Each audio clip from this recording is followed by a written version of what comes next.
Funding for this program is provided by Annenberg CPB to advance excellent teaching. Os países não industrializados do mundo costumavam ser atrasados, mas autossuficientes. Agora eles são atrasados e dependentes. E cada bebê que nasce deixa-os mais próximos da catástrofe.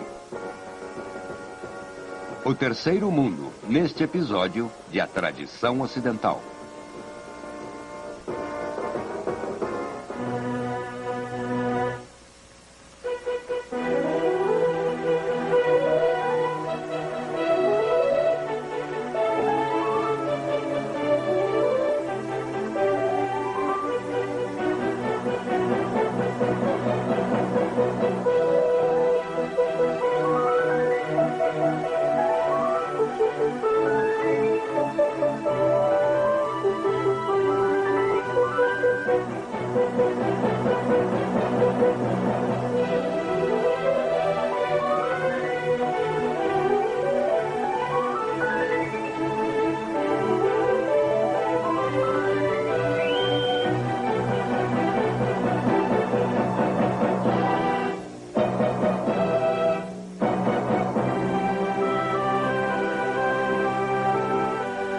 E agora, o professor da Universidade da Califórnia, Eugene Weber, em sua jornada através da história da civilização ocidental.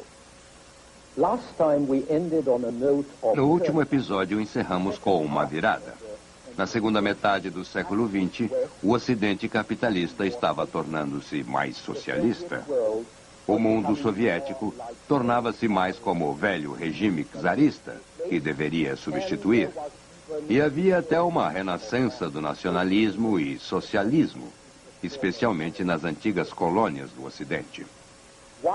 Uma das grandes novidades da era pós-guerra foi o aparecimento e a progressiva autoafirmação desse chamado Terceiro Mundo, nascido com a dissolução dos impérios coloniais europeus. Várias dezenas de novas repúblicas juntaram-se às Nações Unidas desde 1945. Em 1974, o único império colonial que restava na Europa era o da Rússia. As atuais ligações coloniais da França e Inglaterra são ínfimas em comparação com os países como China, África do Sul, Indonésia ou mesmo Sudão. A era do imperialismo territorial da Europa parece terminada, e isso em si é uma notável mudança.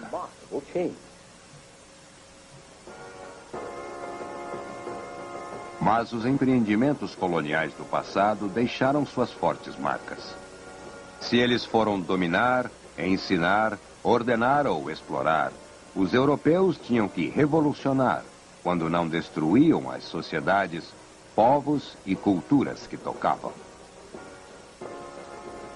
Mas independente do que motivou os criadores dos impérios europeus, eles foram responsáveis por treinar os líderes e inspirar os ideologistas que primeiro desafiaram os ocidentais e a seguir os deslocaram.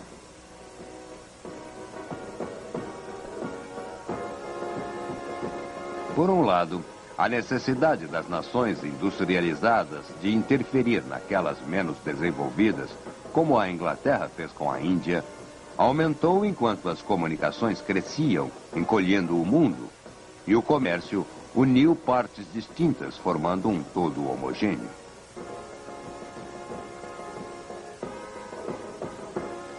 Sem os mercados das colônias, e mais ainda suas matérias-primas, as indústrias do Ocidente teriam sofrido muito.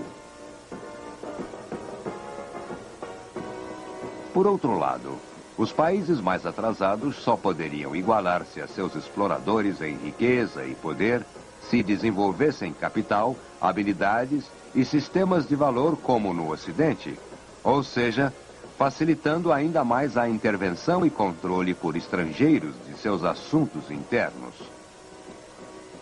O Ocidente não poderia ser afastado sem as técnicas ocidentais. E essas técnicas não poderiam ser adquiridas sem a presença de ocidentais. Esse era o dilema. Mas alguns dos atos ocidentais, mesmo quando bem intencionados, podiam ter efeitos negativos se fossem baseados em estimativas inadequadas do que era o bem.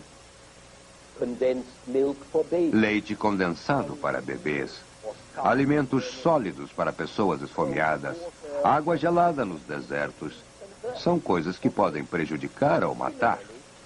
O mesmo efeito tem as constituições e importações. Não podemos introduzir máquinas e fábricas sem uma consciência implícita de que o homem pode ou deve fazer. Não podemos introduzir serviços sociais sem relacionar isso ao que o homem precisa e o que ele é. Uma ideologia sobrepõe-se a outra e impõe sua validade.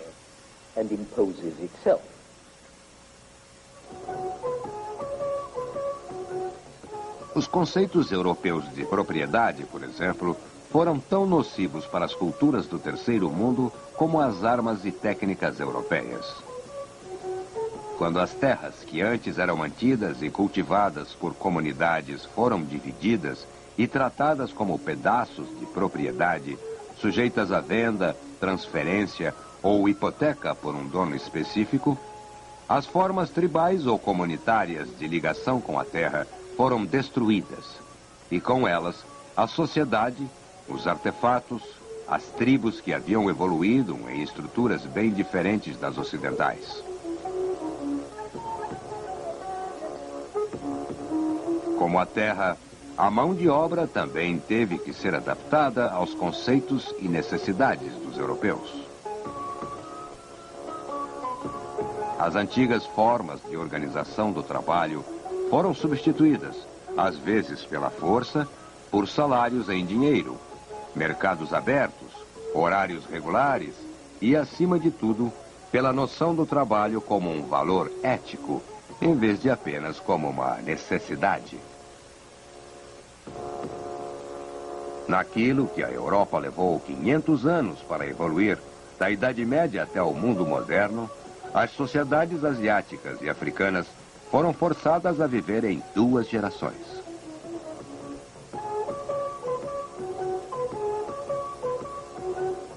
O dinheiro substituiu a troca e a subsistência.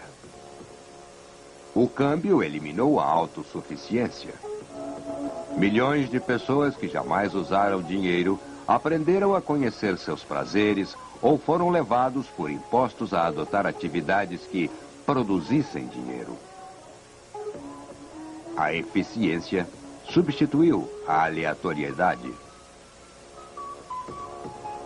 A secularização tomou o lugar de tradições mágicas.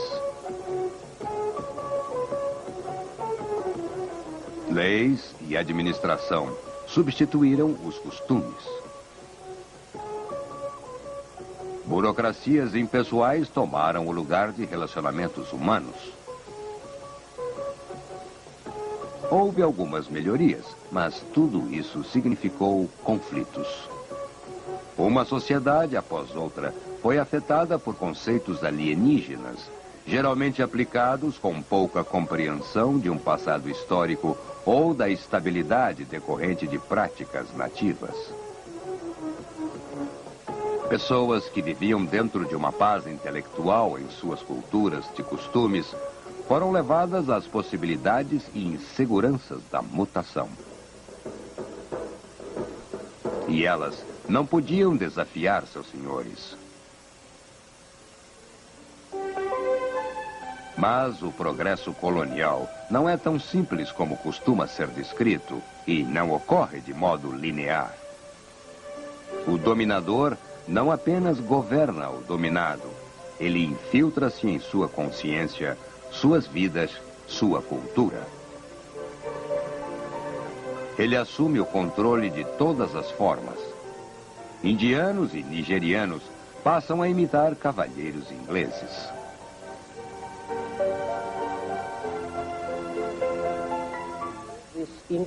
Tudo isto indica a possibilidade de que a sociedade tecnológica não destruiu valores per si, apenas sugeriu novos valores. O que vemos na história colonial dos séculos XIX e XX é uma versão acelerada da história da Europa. Contratos no lugar de tradições. Indivíduos em constante movimentação em vez da família ou tribos estáticas. A democracia, com seus problemas e oportunidades, substituiu as estáveis hierarquias de direitos por ascendência. Estruturas legais em mutação transformaram sociedades e atitudes sociais. Inovações tecnológicas transformaram conceitos de províncias em nações, espalhando técnicas modernas, sugerindo a renascença da indústria e engenho nativos sob uma nova forma, em uma nova escala. E como na Europa, tudo isto representou meios mais eficientes e modernos para as velhas tendências de explorar, oprimir e assassinar seus inimigos em massa.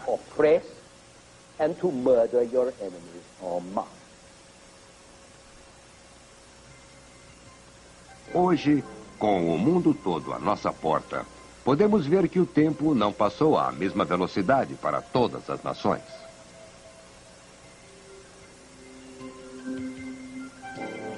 Sentimos desconforto ao notar as disparidades entre as nações avançadas e todas as outras, o desequilíbrio entre o hemisfério ocidental industrializado e as sociedades agrárias do mundo. Agora, olhamos para o mundo e vemos diferenças extraordinárias. Ao contrário de 200 anos atrás, quando, em geral, a maioria das pessoas vivia em condições similares, em qualquer parte do mundo. As diferenças atuais estão mais em escala de tempo do que de espaço. E por trás disso, há um fato. Enquanto o mundo todo avança, as áreas mais evoluídas avançam mais rápido. A Europa e a América do Norte, com menos de 30% da população mundial, produzem 80% da renda global. E a Europa continua a consumir a maior fatia do superávit mundial de alimentos e matérias-primas, incluindo os maiores exportadores de bens manufaturados, exatamente como ocorria em 1900.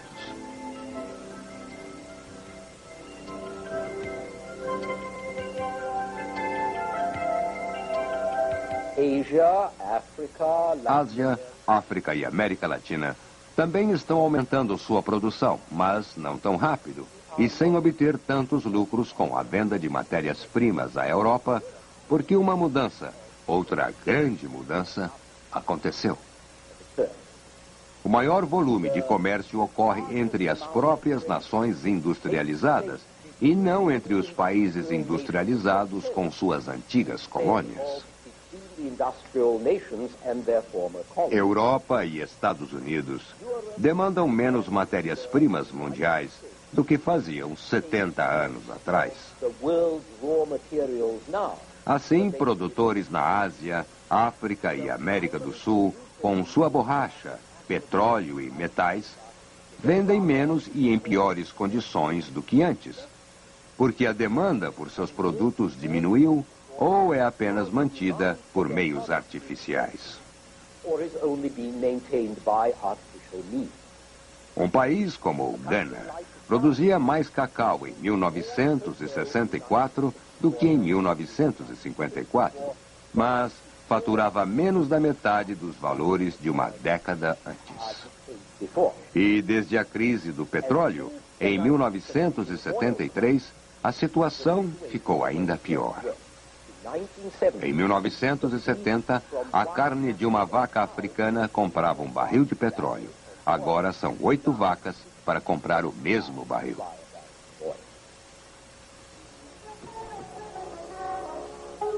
Economias não industriais eram atrasadas, mas autossuficientes. Agora são atrasadas e dependentes. o que as torna mais instáveis do que as economias industriais das quais elas dependem. Isto é ainda mais crítico em países que dependem de um só produto.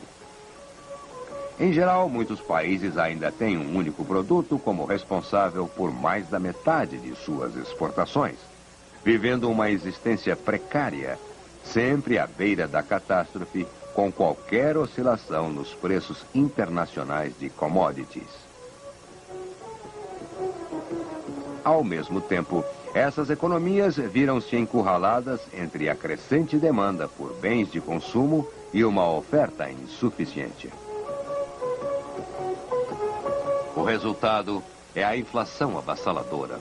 Entre 1958 e 1968, o índice do custo de vida subiu de 100 a 149 na Índia, 202 em Gana, 879 na Argentina e 2.260 no Brasil.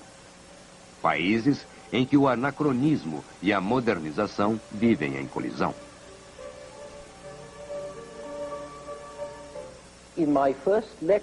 Em minha primeira palestra, mencionei Voltaire, segundo quem a história é a brincadeira que fazemos com os mortos.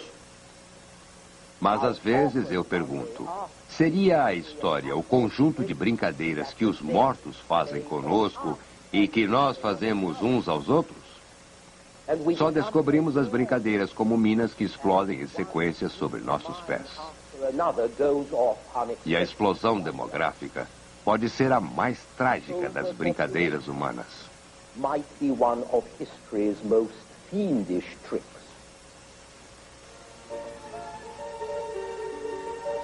Modernas técnicas de higiene e controle de doenças tiveram um efeito tão dramático nas nações subdesenvolvidas que o crescimento populacional ocorrido em vários séculos no Ocidente levou menos de uma década em certos países da Ásia e América do Sul, muito mais rápido do que o necessário para a economia e os meios de produção ajustarem-se às novas condições. Os continentes menos aptos a suportar tal crescimento são os que aumentam mais rápido. A Ásia, com 50% da população mundial, tem 11% da renda global. A humanidade multiplicou-se durante milhares de anos até chegar à marca de 5 bilhões. Se não houver uma catástrofe, teremos o dobro disso em poucas décadas.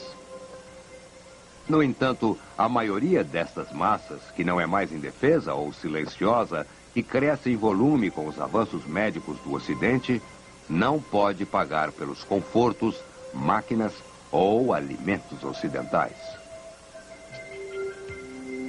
A revolta pode espalhar-se mais rapidamente que a prosperidade. Como Nehru disse uma vez, a novidade na Índia não é a miséria, mas sim a conscientização que o povo indiano agora tem sobre ela e sua impaciência em ver-se livre dela.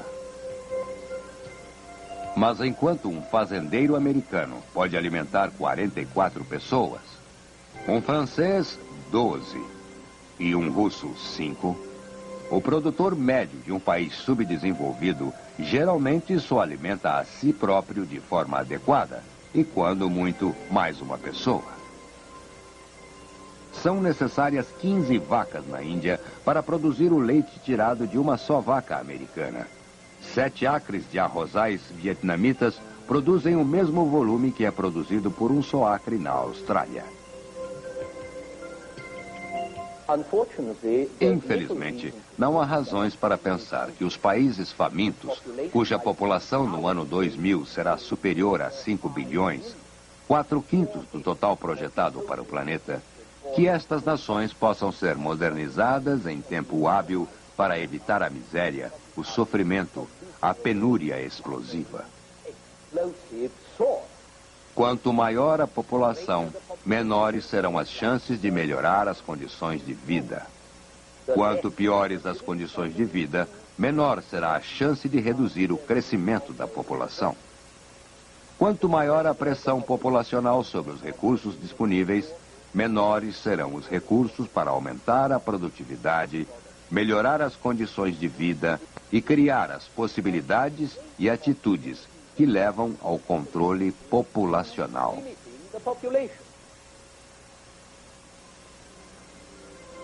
A área de terras cultivadas no mundo pode ser triplicada com muito maior produtividade.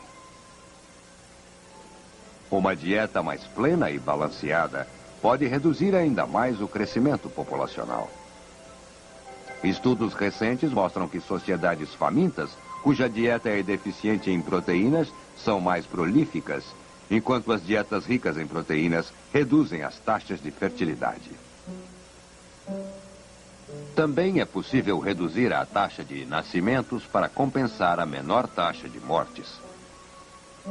E é possível aplicar a ciência para resolver problemas de subsistência, produção e população. Mas capital e tecnologia dependem de atitudes e decisões humanas.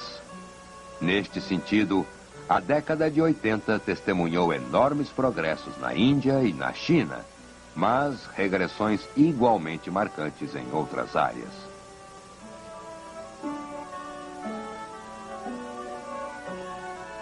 Trinta anos após a dominação colonial, os estados africanos estão ainda mais dependentes da ajuda estrangeira. De cada 5 sacas de cereais consumidos na África, uma é importada. O mesmo ocorre com armas, que consomem muito mais dinheiro do que as necessidades básicas. Como sempre, decisões políticas comandam as possibilidades materiais. A orientação cultural e ideológica afeta e dirige os meios disponíveis às sociedades e, por isso, enquanto os famintos e atrasados exigem maior ajuda do Ocidente industrializado, também o acusam de ignorar ou destruir suas culturas e valores. A ajuda tornou-se problema e solução. Ela condena enquanto salva. A história do terceiro mundo também enfatiza outro ponto: a efemeridade do imperialismo colonial. Nos últimos 3 séculos, os europeus conquistaram a maior parte do mundo.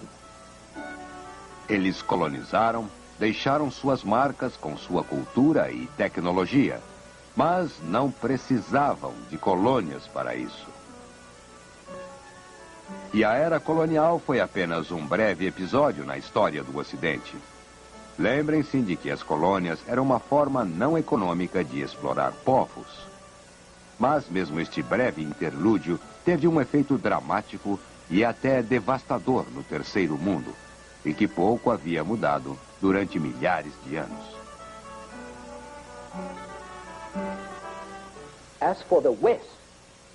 Quanto ao Ocidente, muito do que aconteceu nos últimos 100 anos mostrou-se tão efêmero quanto a era colonial. Muito está sendo abandonado e muito está sendo revertido. A alfabetização, por exemplo, que era tão difícil de alcançar e que só foi generalizada por volta de 1900, agora está em declínio. Estamos voltando à cultura oral e visual de nossos antepassados. A lei e a ordem, que demoraram tanto a chegar, também estão sendo desafiadas. Antes a vida era precária. Depois tornou-se um pouco menos precária no século XIX, mas no século XX ela volta a ser mais precária. E enquanto a uniformidade material cresce, a uniformidade cultural, outro avanço mais recente, está em queda. Até mesmo a unidade nacional é desafiada pela reafirmação de princípios linguísticos na Bélgica e Canadá, nacionalistas dos bretões e galeses, da Catalunha e antiga Iugoslávia, culturais e étnicos em países como os Estados Unidos. A longa tendência de maior centralização, de maior autoridade, está sendo revertida no Ocidente, embora não no resto do mundo.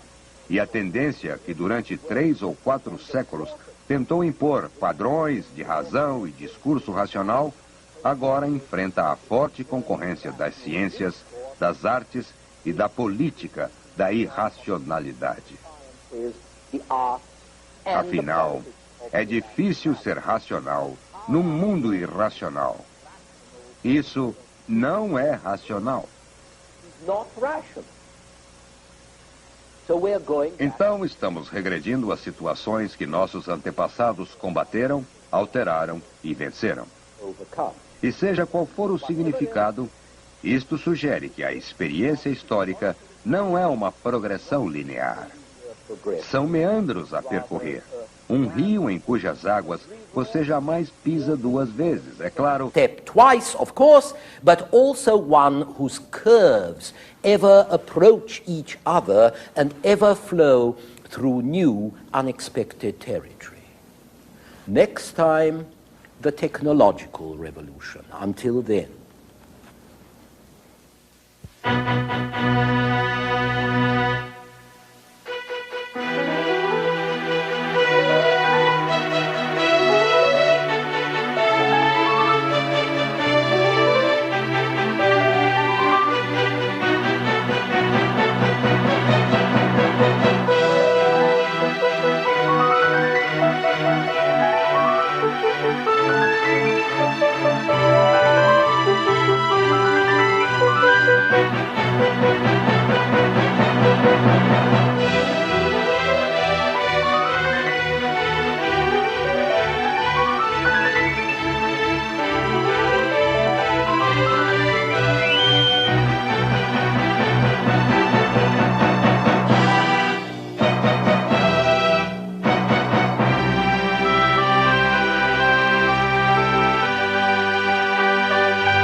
Funding for this program is provided by Annenberg CPB to advance excellent teaching.